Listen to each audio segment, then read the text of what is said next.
Hi Mark, my name is Irene Chen Lujing. My student number is S0441023.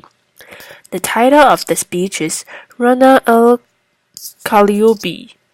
The app knows how you feel from the look on your face. I'm a freshman at NCUE.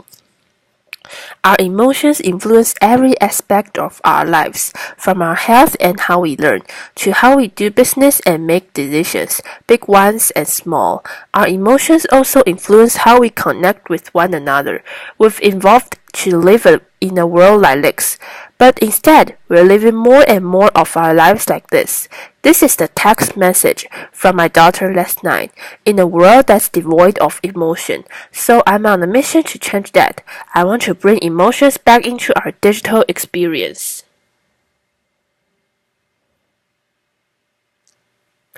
I started on this path 15 years ago. I was a computer scientist in Egypt, and I had just gotten accepted to a PhD program at Cambridge University. So I did something quite unusual for a young newlywed Muslim Egyptian wife. With the support of my husband, who has to stay in Egypt, I packed my bags and I moved to England. At Cambridge, thousands of miles away from home, I realized I was spending more hours with my laptop than I did with any other human.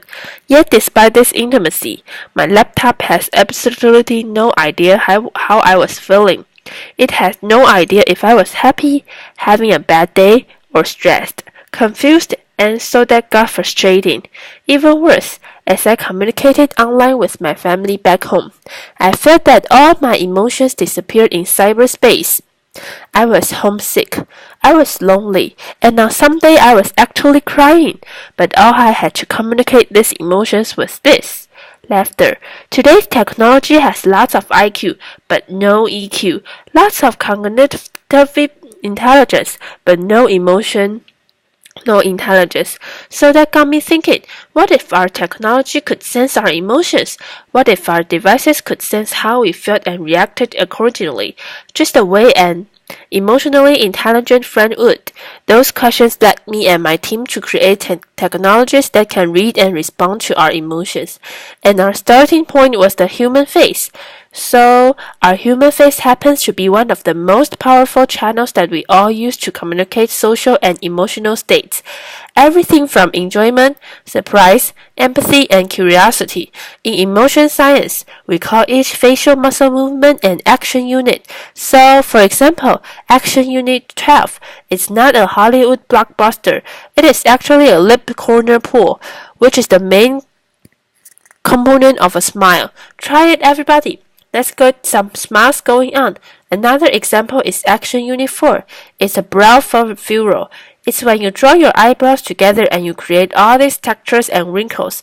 We don't like them, but it's a strong indicator of a negative emotion. So we have about 45 of these action units, and they combine to express hundreds of emotions.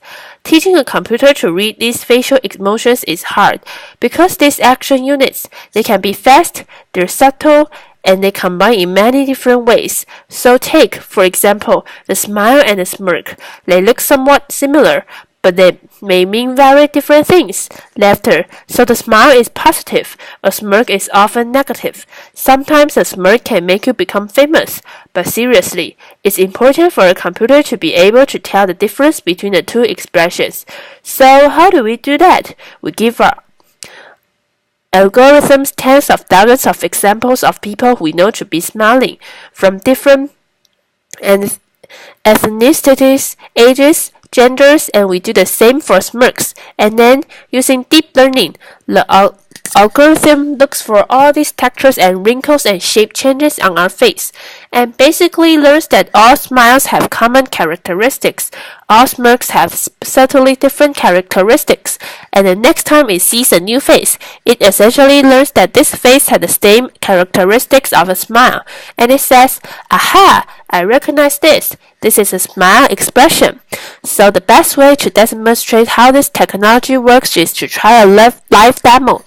So I need a volunteer, preferably somebody with a face. Laughter. Chloe's going to be our volunteer today. So over the past 5 years, we've moved from being a research project at MIT to a company where my team has worked really hard to make this technology work, as we like to say, in the wild. And we've also shrunk it so that the core emotion engine works on any mobile device with a camera, like this iPad.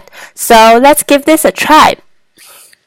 As you can see, the algorithm has essentially found Chloe's face, so it's this white bounding box, and it's tracking the main feature points on her face, so her eyebrows, her eyes, her mouth, and her nose. The question is, can it recognize her expression? So we're going to test the machine. So first of all, give me your poker face. Yep. Awesome. Laughter. And then as she smiles, this is a genius smile. It's great. So we can see the green bar go up as she smiles. Now that was a big smile. Can you try a subtle smile to see if the computer can recognize? It does recognize subtle smile as well. We've worked really hard to make that happen. And an eyebrow raised, indicator of surprise. Brow furrow, which is an indicator of confusion. Frown. Yes, perfect. So these are all the different action units. There's many more of them. This is just a slimmed down demo, but we call each reading an emotion data point, and then they can fire together to portray different emotions. So on the right side of the demo, look like you're happy. So that's joy. Joy fires up and then gives me a disgust face. Try to remember what it was like when Zion left one direction. Laughter. Yeah, wrinkle your nose. Awesome, and the valence is actually quite negative. So you must have been a big fan. So valence is how positive or negative an experience is, and engagement is how expressive she is as well. So imagine if Chloe had access to this real-time emotion stream, and she could share it with anybody she wanted to. Thank you. Applause. So far, we have amassed 12 billion of these emotion data points. It's the largest emotion database in the world. We've collected from 2.9 million face videos, people who have agreed to share after their emotions with us, and from 75 countries around the world. It's growing every day. It blows my mind away that we can now quantify something as personal as our emotions, and we can do it at this scale. So what have we learned to date? Gender. Our data confirms something that you might suspect. Women are more expressive than men. Not only do they smile more, their smiles last longer. And we can now really quantify what is that men and women respond to differently.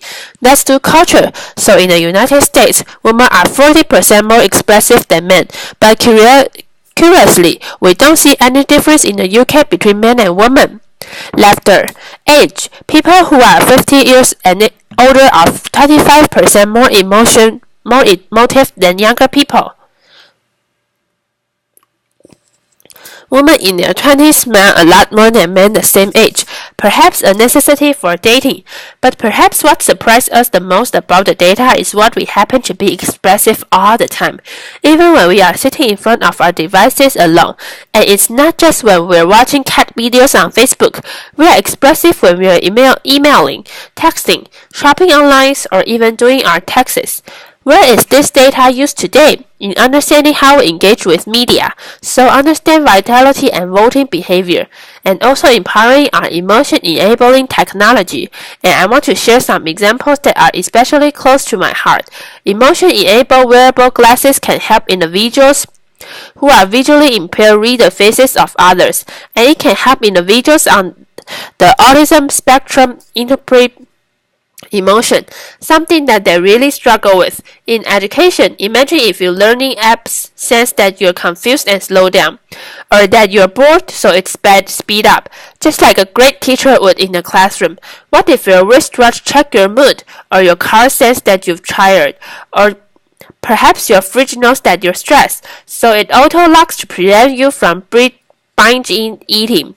Laughter. I would like that. Yeah. What if, when I was in Cambridge, I had access to my real-time emotion stream, and I could share that with my family back home in a very natural way, just like I would if we were all in the same room together. I think 5 years down the line, all our devices are going to have an emotion chip, and we won't remember what it was like when we couldn't just frown at our devices and our devices would say, you didn't like that, did you? Our biggest challenge is that there are so many applications of this technology. My team and I realized that we can't build them all ourselves, so we made this technology available so that other developers can get building and get creative. We recognize that there are potential risks and potential for abuse, but personally, having spent many years doing this, I believe that the benefits to humanity from having emotionally intelligent technology far outweigh the potential for misuse, and I invite you all to be part of the conversation. The more people who know about this technology, the more we can all have a voice in how it's being used. So as more and more of our lives become digital, we are fighting a losing battle trying to curb our usage of devices in order to reclaim our emotions. So what I'm trying to do instead is to bring emotions into our technology and make our technologies more responsive. So I want those devices that have separated us to bring us back together. And by humanizing technology, we have this golden opportunity to reimagine how we connect with machines, and therefore how we as human beings connect with one another. Thank you. Applause.